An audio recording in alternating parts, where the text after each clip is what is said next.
ખાનગી શાળામાં ફી મુદ્દે શિક્ષણ મંત્રીએ નિવેદન આપ્યું છે। શિક્ષણ મંત્રી ભૂપેન્દ્રસિંહ ચુડાસમાએ નિવેદન આપ્યું। ખાનગી સ્કૂલમાં ફી મુદ્દે જે જવાબ આપવાનું તેમણે ટાળ્યું, ત્યારે ખાનગી સ્કૂલ સંચાલક મંડળે ફી મુદ્દે ઠરાવ કર્યો છે। ત્યારે પહેલી જે આગળ કહી શકાય કે અનેક વાતો છતાં પણ જે શાળા સંચાલકોની મનમાની યથાવત છે। 31 ઓક્ટોબર સુધી ફી ભરનારને 25% રાહત મળશે તેવું પણ કહેવામાં આવ્યું। તો વીટીવી ન્યૂઝે સવાલ કરતા શિક્ષણ મંત્રીએ ચાલતી પકડી છે।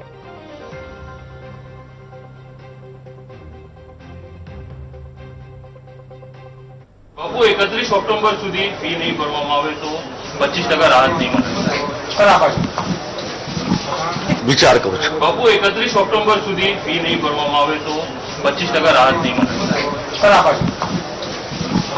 વિચાર કરું છું। બાપુ 31 ઓક્ટોબર સુધી ફી નહીં ભરવામાં આવે તો 25% રાહત નહીં મળે। બરાબર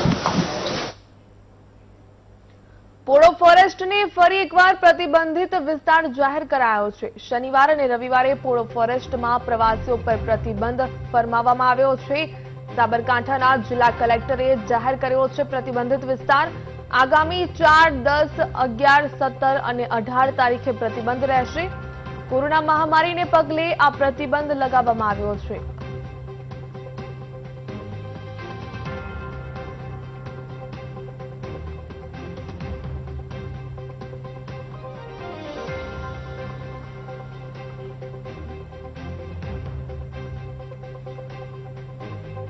પોળો ફોરેસ્ટને ફરી એકવાર પ્રતિબંધિત વિસ્તાર જાહેર કરવામાં આવ્યો છે। ઉલ્લેખનીય છે કે શનિવાર અને રવિવારે પોળો ફોરેસ્ટમાં પ્રવાસીઓ પર પ્રતિબંધ લગાવવામાં આવ્યો। પ્રવાસીઓ છે તે મોટી સંખ્યામાં જઈ રહ્યા હતા, ત્યારે સાબરકાંઠાના જિલ્લા કલેક્ટરે પ્રતિબંધિત વિસ્તાર જાહેર કર્યો છે। આગામી 4, 10, 11, 17 અને 18 તારીખે પ્રતિબંધ લગાવવામાં આવ્યો છે। કોરોના મહામારીને પગલે આ પ્રતિબંધ લગાવવામાં આવ્યો છે। પોળો ફોરેસ્ટ જવા પર પ્રતિબંધ લગાવવામાં આવ્યો। ઉલ્લેખનીય છે કે કોરોના મહામારી વખતે જે લોકડાઉન કરી દેવામાં આવ્યું હતું, ત્યારબાદ અનલોક થતા જ જે લોકો છે સહેલાણીઓ પણ પોળો ફોરેસ્ટ તરફ ઉમટી પડ્યા હતા। ત્યારે કોરોના મહામારીને હજુ પણ ધ્યાને રાખીને પોળો ફોરેસ્ટ જવા પર પ્રતિબંધ લગાવવામાં આવ્યો છે। શનિવારે અને રવિવારે પોળો ફોરેસ્ટ પ્રવાસીઓ માટે બંધ રહેશે। તો 4, 10, 11, 17 અને 18 તારીખે પ્રતિબંધ લગાવવામાં આવ્યો છે।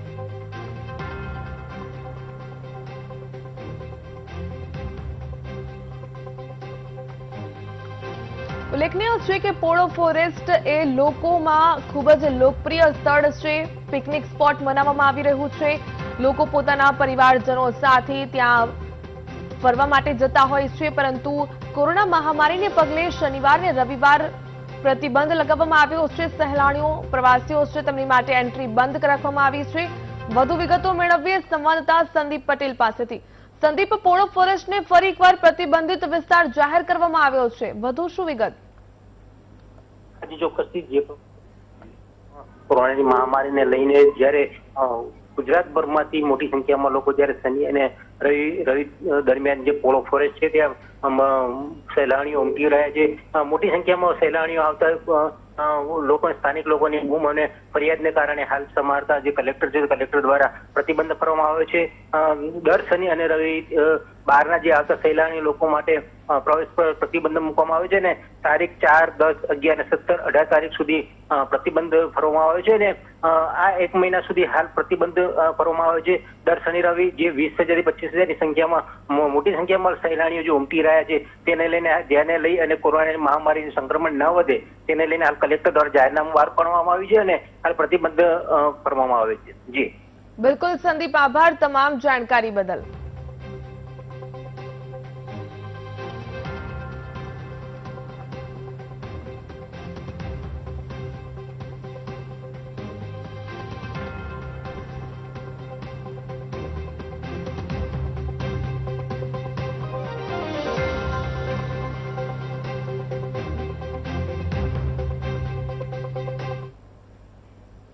સીઈટીપી કૌભાંડ મુદ્દે વીટીવી ન્યૂઝના અહેવાલની અસર પડી છે। સીઈટીપીના કૌભાંડીઓ સામે પગલાં લેવાશે।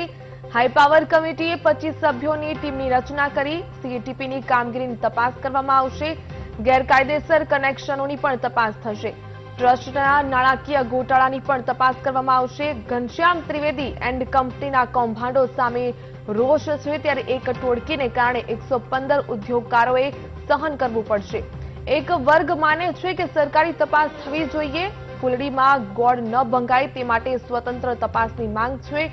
હાઈ પાવર કમિટી નવા ડાયરેક્ટરોની પણ નિમણૂક કરશે.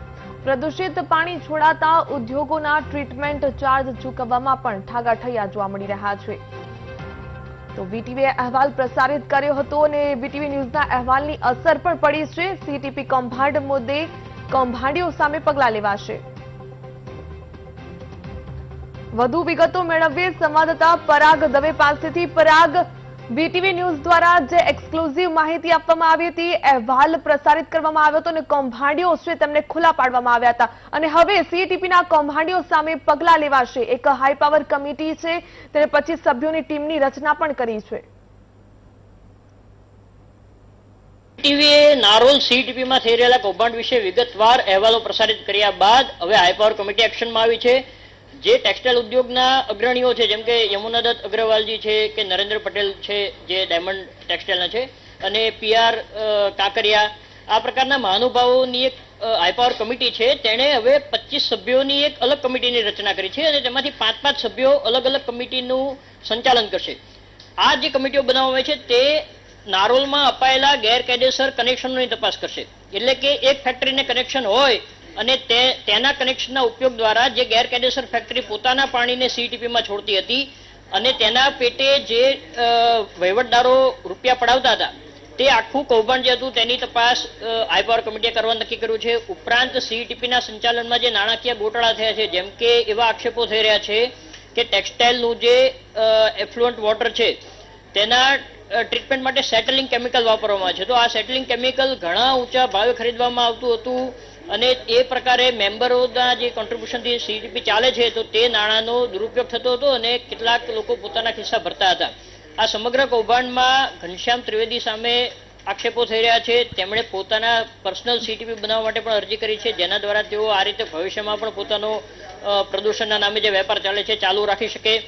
ઉપરાંત હવે જે હાઈ પાવર કમિટીઓ બનાવી છે તેમાંથી એક કમિટી એ પ્રકારની તપાસ કરશે પણ કે સીટીપીની કામગીરી કેવા પ્રકારની છે. જે સીટીપી દ્વારા જે નોર્મ્સ લાવવાની જવાબદારી છે, જેમ સ્મિથ કંપનીને સીટીપીનું સંચાલન સોંપવા માટેનું કારણ એ હતું કે જે ઊંચા એફ્લુઅન્ટ વોટરના સીઓડી આવતા હતા તે ઘટાડવામાં આવે અને જે સરકાર દ્વારા નિર્ધારિત મર્યાદા છે, એટલે કે 250 સીઓડી સુધી લાવવા માટેની કામગીરી કરવાની હતી. તો એ મુજબની કામગીરી યોગ્ય રીતે થઈ રહી છે કે નહીં તે જોવા માટે પણ એક કમિટીની રચના કરવામાં આવી છે.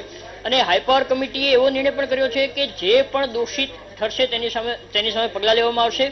30 ઓક્ટોબરના રોજ Narol textile infrastructure and enviro management company કે જે અત્યારે આક્ષેપોનો સામનો કરી રહી છે તેની એજીએમ બોલાવવાનું નક્કી કર્યું છે. એકચ્યુઅલી આ એજીએમ પહેલા 28 સપ્ટેમ્બરે હતી, પરંતુ તે મોકૂફ રાખવામાં આવી હતી અને હવે 30 ઓક્ટોબરના રોજ આ એજીએમ યોજાય તેવી શક્યતા છે. ઉપરાંત એજીએમમાં નવા ડાયરેક્ટરોની નિમણૂક પણ કરવામાં આવશે. હાલમાં કંપનીના 3 ડાયરેક્ટરોએ રાજીનામા આપી દીધા છે અને 3 ડાયરેક્ટરો પોતાની ફરજ પર ચાલુ છે. ત્યારે તેમની સહી સાથે આ 25 સભ્યોની કમિટી કામગીરી શરૂ કરશે અને ત્યારબાદ એજીએમમાં નવા ડાયરેક્ટરોની નિમણૂક કરવામાં આવશે. સાથોસાથ હવે વીટીવી પાસે એવા અહેવાલ પણ આવી રહ્યા છે કે જે ડાયરેક્ટરો કંપનીમાં છે, જેમ કે આરવી ડેનિમ, તો આરવી ડેનિમના જે માલિક છે આશીષ શાહ, તેઓ હાલમાં કંપનીમાં ડાયરેક્ટર છે. જે એનટીઆઈએમ છે તેના ડાયરેક્ટર હોવા છતાં તેમણે એફ્લુઅન્ટ ટ્રીટમેન્ટ ચાર્જ જે સીટીપીને દરેક કંપનીએ પોતાના એફ્લુઅન્ટના પ્રમાણ મુજબ દર મહિને ચાર્જ ચૂકવવાનો હોય છે. તો આરવી ડેનિમના 1.5 કરોડ રૂપિયા ચૂકવવાના બાકી છે. ઉપરાંત અંજલિ સિન્થેટિક્સ તેના 42.19 લાખ બાકી છે. ચિરીપાલ ઇન્ડસ્ટ્રીઝના 1.15 કરોડ ચૂકવાયા નથી. ઉપરાંત જે Naroli Kanti fashion fab 36.69 lakh, Mahak synthetics મિલ્સના 22.47 લાખ, મુકેશ ઇન્ડસ્ટ્રીઝ લિમિટેડના 53.19 લાખ, શ્રી ભવ્યા ફેબ્રિક્સના 80 લાખ, સિદ્ધાંત ફેશનના 24.43 લાખ, વિશ્વકર્મા ટેક્સટાઇલ મિલ્સના 14.54 લાખ, યોર્ક પ્રિન્ટ્સના 31.82 લાખ રૂપિયા બાકી છે. એટલે કે જે Narol textile infrastructure and enviro management કંપનીએ 31 માર્ચ 2020ના દિવસનો જે ઓડિટ રિપોર્ટ રજૂ કર્યો છે તેમાં સ્પષ્ટપણે દર્શાવવામાં આવ્યું છે કે આ પ્રકારની તમામ કંપનીઓ પાસેથી કંપનીએ એફ્લુઅન્ટ ટ્રીટમેન્ટ ચાર્જ પેટે 9.44 કરોડ રૂપિયા લેવાના બાકી નીકળે છે. એટલે કે અમુક માનીતી કંપનીઓને ટ્રીટમેન્ટ ચાર્જ વસૂલ્યા વગર જ ટ્રીટમેન્ટની જોગવાઈ આપવામાં આવી રહી છે, જ્યારે બીજા અન્ય પ્રામાણિક જે મેમ્બર્સ છે તેઓ સમયસર પૈસા ભરતા રહે એ પ્રકારની ગોઠવણ કરવામાં આવી છે. તેની સામે પણ મેમ્બરોમાં વ્યાપક રોષ છે અને તેના કારણે જ કેટલાક મેમ્બર એવી માંગ પણ કરી રહ્યા છે કે હાઈ પાવર કમિટી દ્વારા જે આંતરિક સમિતિ બનાવીને તપાસ કરવાની યોજના છે તેના સ્થાને સ્વતંત્ર એજન્સીઓ દ્વારા આની તપાસ કરવામાં આવે. આ કૌભાંડની ઇન્કમટેક્સ વિભાગ દ્વારા કે પ્રદૂષણની સંસ્થાઓ દ્વારા તપાસ કરવામાં આવે તો મોટા ખુલાસો આગામી દિવસોમાં થાય તેવી માંગ મેમ્બર્સ કરી રહ્યા છે. જી ભાઈ. બિલકુલ પરાગ, આભાર તમામ જાણકારી બદલ. તો અહેવાલ બાદ હાઈ પાવર કમિટી એક્શન મોડમાં આવી છે અને 25 સભ્યોની ટીમની રચના કરવામાં આવી છે અને ગેરકાયદેસર કનેક્શનોની તપાસ થશે. દ્વારકામાં વાહન ચાલકો પાસેથી લૂંટનો કારસો રચવામાં આવ્યો હતો. હાઈવેનું કામ પૂર્ણ ન થયું હોવા છતાં ટોલ ટેક્સની ઉઘરાણી શરૂ થઈ ગઈ છે. ઓખા ટોલ બૂથ પર ટોલ ટેક્સ લેવાનું શરૂ કરાયું છે. રોડનું કામકાજ બાકી હોવા છતાં પણ ટોલ ટેક્સ લેવાનું શરૂ કરી દેવામાં આવ્યું છે. સ્થાનિક વાહન ચાલકોમાં ટોલ ટેક્સની સામે રોષ જોવા મળી રહ્યો છે. વાહન ચાલકો પાસેથી અણધારી રકમ વસૂલાતી હોવાના પણ આક્ષેપ થઈ રહ્યા છે. દ્વારકા નગરપાલિકાના ચીફ ઓફિસરે રજૂઆત કરી. રોડનું કામ પૂર્ણ ન થાય ત્યાં સુધી ટેક્સ ન ઉઘરાવવા માટે રજૂઆત કરી છે. મુખ્યમંત્રીને પણ પત્ર લખવામાં આવ્યો છે. ટોલ ટેક્સ પર ઉઘાડી લૂંટ થઈ રહી છે તેને પગલે વાહન ચાલકોમાં પણ રોષ જોવા મળી રહ્યો છે. યાત્રાધામ દ્વારકાને જોડતા નેશનલ હાઈવે પર હાલ ઓખામઢી પાસે ટોલ નાકું શરૂ કરવામાં આવ્યું છે. હું આપને દ્રશ્યો બતાવવા માંગીશ કે હજુ વિકાસ પૂર્ણ નથી થયો ત્યાં ઉઘરાણા શરૂ કરી દેવામાં આવ્યા છે. લોકોમાં પારાવાર કચવાટ જોવા મળી રહ્યો છે. ભોગાત તેમજ નાવદરા વચ્ચેના 4 કિલોમીટરના અંતરે હજુ પણ માર્ગ બિસ્માર હાલતમાં છે. રોડ બન્યો નથી. ત્યાં આ ટોલ નાકા પર હાલ મસમોટા ટોલ ઉઘરાવાના શરૂ કરી દીધા છે. 5 કિલોમીટરની અંદરના ગામોના પણ લોકોને પહોંચવું આપવામાં આવે છે, જેને લઈને સ્થાનિકોમાં ભારે કચવાટ જોવા મળી રહ્યો છે. ક્યાંક ને ક્યાંક વાત કરવામાં આવે તો હજુ વિકાસ પૂર્ણ નથી થયો ત્યાં આ ઉઘરાણા શરૂ કરી દેવાતા સ્થાનિક લોકોમાં ભારે કચવાટ જોવા મળી રહ્યો છે. Dharmendra Upadhyay, VTV news, Dwarka.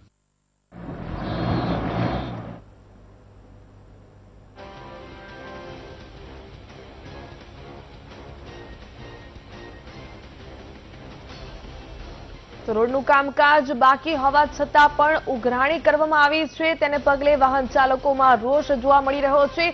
વાહન ચાલકોની રજૂઆત તો થઈ છે પરંતુ કાર્યવાહી ક્યારે થશે તે એક મોટો સવાલ. હાઈવેનું કામ પૂર્ણ નથી થયું છતાં પણ ટોલ ટેક્સ વસૂલવામાં આવી રહ્યો છે. ઉઘાડી લૂંટ ચોક્કસપણે કહી શકાય.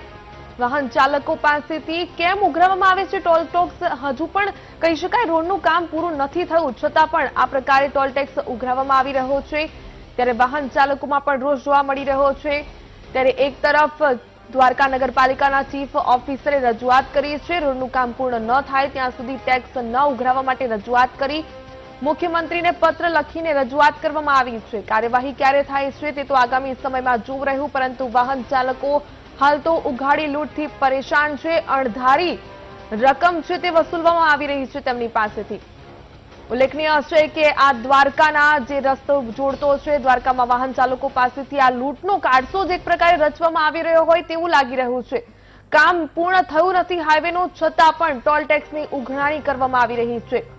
ઓખા ટોલ બૂથ પર ટોલ ટેક્સ લેવામાં આવી રહ્યો છે તેને પગલે વાહન ચાલકો રોષે ભરાયા છે.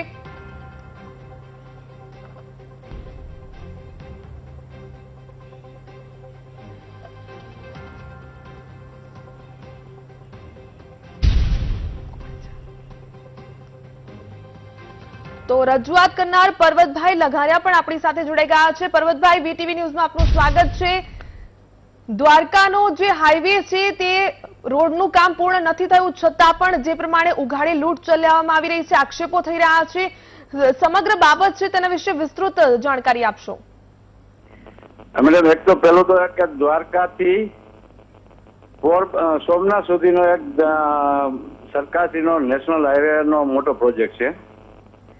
પ્રોજેક્ટ સારો છે અને અત્યારના સમય પ્રમાણે જરૂરી છે, પણ ગવર્મેન્ટશ્રીનો એક નિયમ છે કે જ્યાં સુધી નેશનલ હાઈવેનું આખું સંપૂર્ણ કામ પૂર્ણ ન થાય ત્યાં સુધી ટોલ ટેક્સ વસૂલાતો નથી.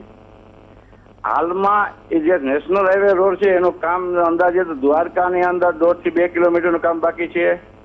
પછી ભોગાત થી નાવદરાની વચ્ચે લગભગ 3 થી 4 કિલોમીટરનું કામ સંપૂર્ણ બાકી છે. હજુ એટલું કામ બાકી હોવા છતાં આજે આ ઓખામડી ટોલ ટેક્સ વસૂલવો ચાલુ કરવો એ ખરેખર વ્યાજબી ન કહેવાય. આ બાબતે અમે સરકારશ્રીમાં ધ્યાન દોર્યું છે. બિલકુલ બિલકુલ પર્વતભાઈ અમારી સાથે જોડાયા તે બદલ આપનો આભાર.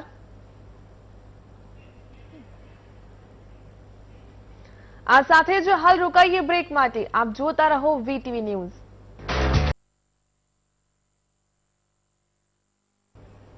જૂનાગઢ મનપા કમિશનરને નોટિસ આપવામાં આવી છે. આરટીઆઈ એક્ટિવિસ્ટ તુષાર સોજિત્રાએ નોટિસ આપી. મનપા વેબસાઇટ પર હિસાબ મૂકવા નોટિસ ફટકારી છે.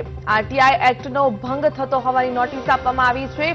હિસાબ મનપાની વેબસાઇટ પર અપલોડ ન થતા નોટિસ ફટકારવામાં આવી. હિસાબ ન મૂકો ત્યાં સુધી કોઈ ખર્ચ ન કરે મનપા, તેવું પણ તુષાર સોજિત્રાએ અત્યારે તો જે નોટિસ આપવામાં આવી છે તેમાં આ પ્રકારની વાત કરવામાં આવી છે. વધુ વિગતો મેળવીએ સંવાદદાતા વિજયસિંહ પાસેથી. વિજયસિંહ, જૂનાગઢ મનપા કમિશનરને નોટિસ આપવામાં આવી છે, આ સમગ્ર મામલો શું છે?